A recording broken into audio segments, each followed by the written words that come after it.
ఇష్టమైన ఆహారం ఏంటి అని ఏ పిల్లవాడినైనా కదిపి చూడండి. చాక్లెట్లు, కేకులు, ఐస్ క్రీమ్, కోక్, పిజ్జా అంటూ మన మెదడు ముద్దుబారిపోయేలా చేంతాడంత జాబితా చెప్తారు. ఎప్పుడూ అడపాదడపా ఇలాంటి చిరుతిళ్ల మీద మనసు పారేసుకోవడం తప్పు కాదు. కానీ ఇవి లేనిదే రోజు గడవని పరిస్థితి వస్తే మాత్రం నష్టపోయేది పిల్లలే. ఆ మాట వారికి చెప్పినా అర్థం చేసుకునే వయసు కాదు.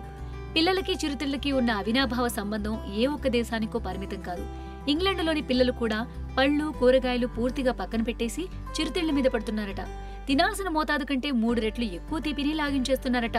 వీటితో ఊబకాయం, డయాబెటీస్ లాంటి సమస్యలు పెరిగిపోతున్నాయి. అందుకనే ఇంగ్లాండ్లోని ఎగ్జిటర్ అనే విశ్వవిద్యాలయానికి చెందిన సైకాలజిస్టులు దీనికి ఒక పరిష్కారం కనుగొనే ప్రయత్నం చేశారు. ఒక కంప్యూటర్ గేమ్ ని రూపొందించి పిల్లల మీద ప్రయోగించారు. చాక్లెట్ లాంటి పదార్థాలు ఒక రకమైన వ్యసనాన్ని కలుగజేస్తాయి. అందుకనే వీటిని చూడగానే మెదడు కొనేసేయ్, తినేసేయ్ అంటూ రెచ్చగొడుతోంది. స్వీయ నియంత్రణ కోల్పోతారు. ఒక చిన్న గేమ్ ద్వారా ఈ స్వభావాన్ని మార్చాలనుకున్నారు సైకాలజిస్టులు. ఈ ఆటలో పిల్లవాడికి కంప్యూటర్ స్క్రీన్ మీద ఒక్కో ఆహార పదార్థం కనిపిస్తుంది. అది ఆరోగ్యానికి మంచిదైతే దాని పక్కన సంతోషంగా ఉండే బొమ్మ కనిపిస్తుంది. ఆరోగ్యానికి అంత మంచిది కాకపోతే విషాదంగా ఉన్న మొహం కనిపిస్తుంది. సంతోషకరమైన మొహాన్ని చూసినప్పుడు పిల్లలు బటన్ నొక్కాల్సి ఉంటుంది.